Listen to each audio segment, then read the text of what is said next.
Hello, welcome. So good to be here with you. If you are here, let me know. We are going to get started in just a moment. Not sure if you can hear my dogs. There they go. All right, so yesterday I wrote a post. I also sent it to my email list where I talk about less mind and more spirit. And I got a lot of responses. Hi, Wes. Good to see you, buddy. So a lot of people reached out to me about this writing that I did. And so I kind of asked in there, I shared also that I'm at a place right now where I'm using less mind and I am stepping into living more from my spirit. Hey. And so this is this new process that I'm in. For a lot of years, I was really focused on living a purpose-driven life. And that was my intention, is that I wanted to live purposefully, which is fantastic. I just have found that even doing that, I've used a lot of mind to do that. And I've been having some realizations that self-reliance is still very much present for me in a lot of my doing. Hi, Jennifer. Hi, Eric. And so I was having this awareness that I don't want to be self-reliant anymore. I really don't. And it's definitely something I have relied on less, but there can still be times in my business where I sense that I'm relying too much on myself to make things happen, to create things. And it's just not the energy that I want to be coming from. And so I had this awareness that I went through a meditation with somebody this week, and it was guided. Hi, Vanessa. Good to see you. And we got to the heart chakra, and there was like a lot of pain in my back, but it was clearly around the heart chakra. And I wrote down, I had this awareness that I have to have my own back. Like, I've got to have my own back because nobody else will. And this is an old story for me because I did grow up in an environment where I did have to have my own back. And I wasn't able to rely on other people, my parents, the way that maybe I should have or could have or whatever. It just wasn't that way. So I've carried this patterning on of relying on myself all the time, relying on myself to be able to create what I want to create in my life. And I'm just sensing that this isn't the way, right? This is how you up level. This is how you grow. You get to a place in your journey where you realize, like, I've been doing it this way, but I'm also having the awareness I don't need to do it this way anymore. So just, take a minute to think about that for yourself. Like, is there anything you're noticing in your life where you're realizing I've been doing it this way, but I'm sensing that this isn't the way I want to do it anymore, or that I need to do it? So that's how spirit has been coming in more, is that there's been this awareness that, really, it's just mind and ego to think that I'm the one that's doing it anyway, that I'm creating everything, that I'm the one that's making all this happen. It's just not truth, but I've been buying into that as truth.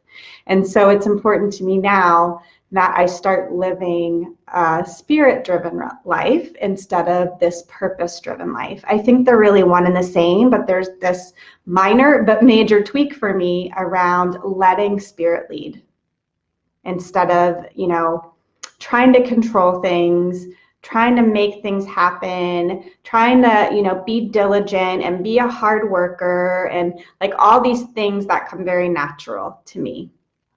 Right? So this was, what I shared in my writing is, less mind, more spirit. And I asked people, where you are in your process right now, would it be more helpful for you to learn how to manage your thoughts and feelings more?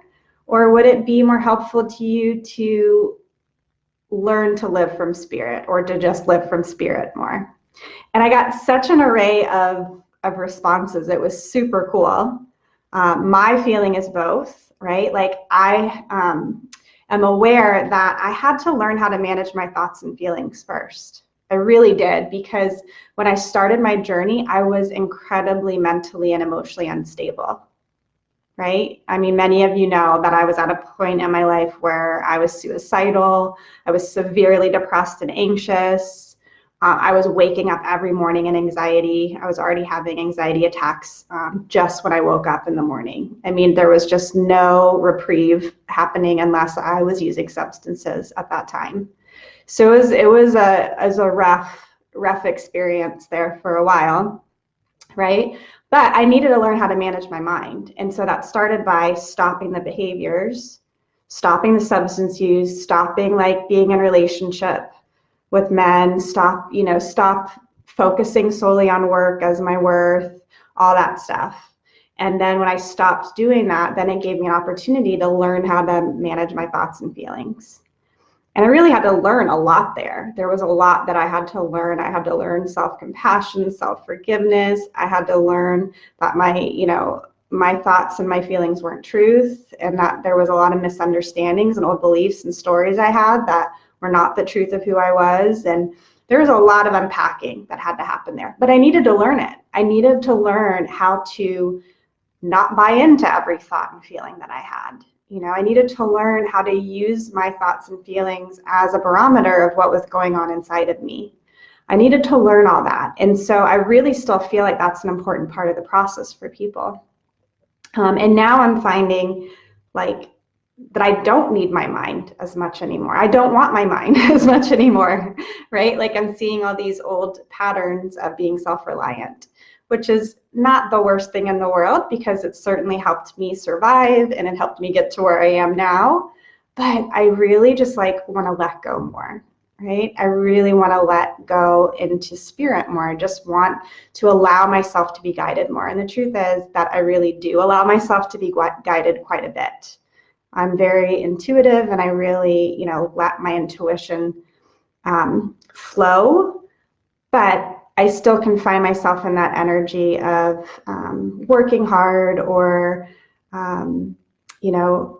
trying to make things happen. And I want to let all of that go, right? So what I wanted to share with you guys today is just this really simple and easy way to start to listen more, because I think this is where this begins. It is really a listening within.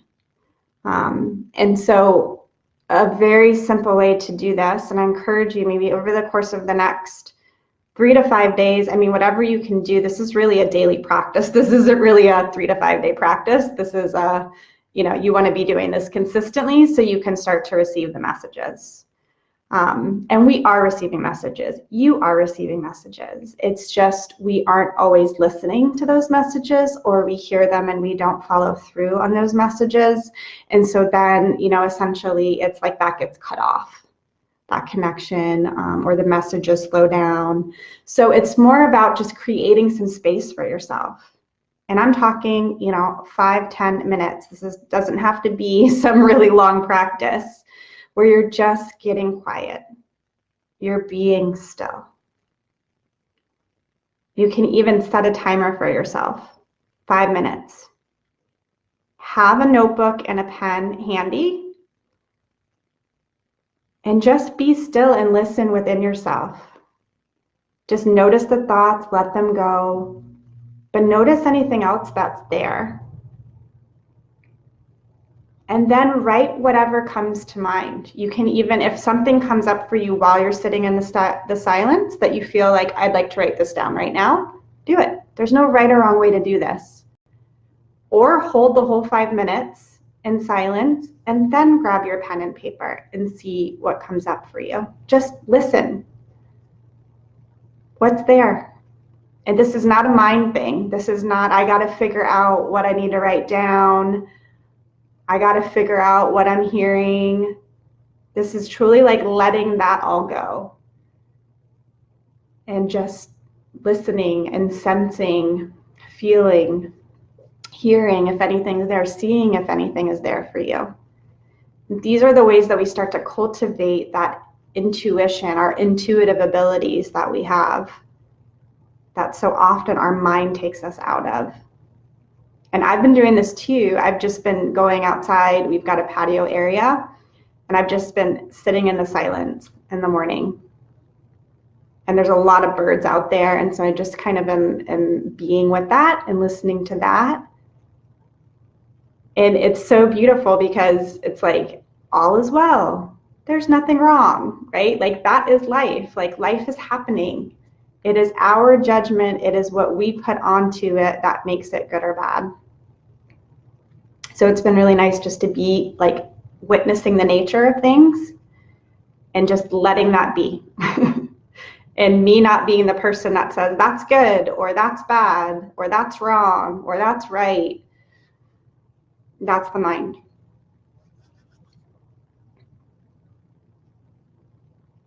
Good, Vanessa. Yeah, because it's connection, right? It's just pure connection. It's like a relief to not have to make things good or bad and just let them be as it is.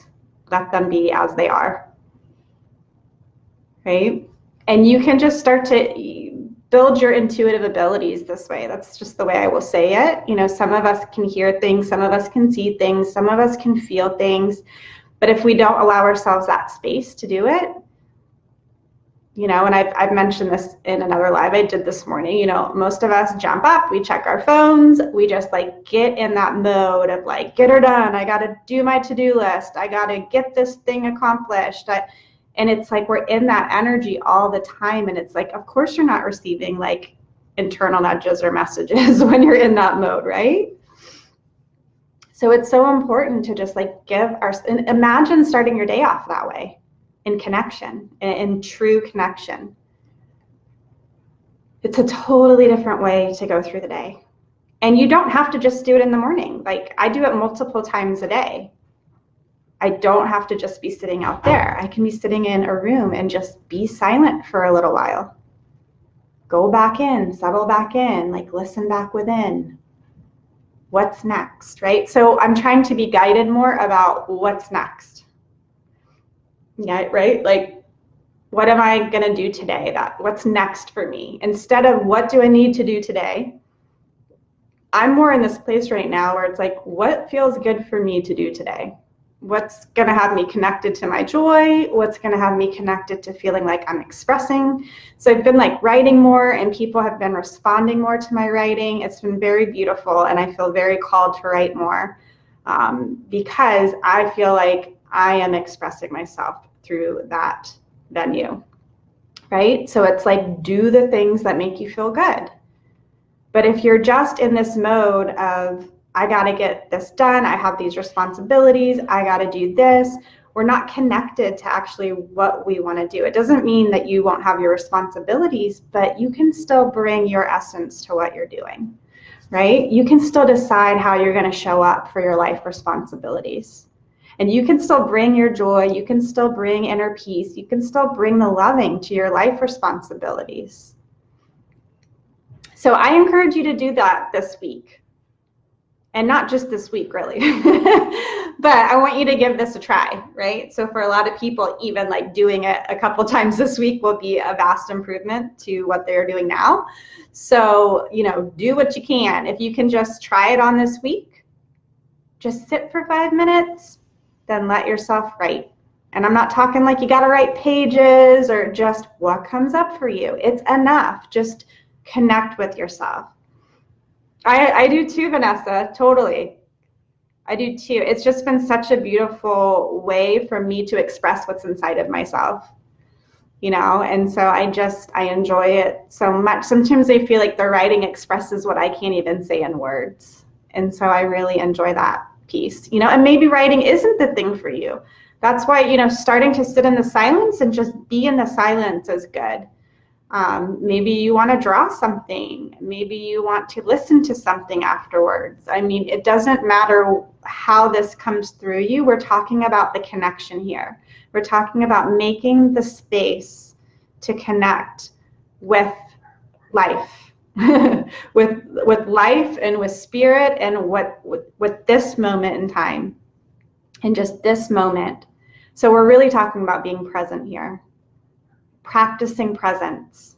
And when you can practice presence, then you can bring that presence to everything you're doing. my husband's been talking about practicing presence, so that's definitely from him that's coming through me right now. But you can practice presence and bring that presence to everything that you're doing. That's good, Eric. So something about just like being still and focusing on something, right? If you can like really let go and let yourself just like release and relax from, you know, the mind, I think it's such a reprieve. Like I said, it really can be a reprieve to do that. All right, guys, beautiful. I'm going to check back in tomorrow. I'll do an accountability post. I would love to hear what comes up for you if you practice this from today till tomorrow. And I enjoy being here with you so much. I am being called to share more about spirituality. I've been talking about this a lot the last few weeks, so I'm really starting to shift away from focusing so much on recovery. Recovery was just a part of my story, but the truth is that learning spiritual principles, learning spiritual practices, that is really what I am called to share and what I am here to share. And by using spiritual practices and principles, I was really able to change my consciousness, change my thinking. And with different thoughts, with a different perspective, you are bound to create a different life for yourself. And that's certainly what I have found for myself as well. I appreciate you being here, and we'll be back together next week for a tip. But of course, on Thursdays, I do a spiritual psychology principle and talk about that with you. All right, see you later. Thanks for being here. Bye.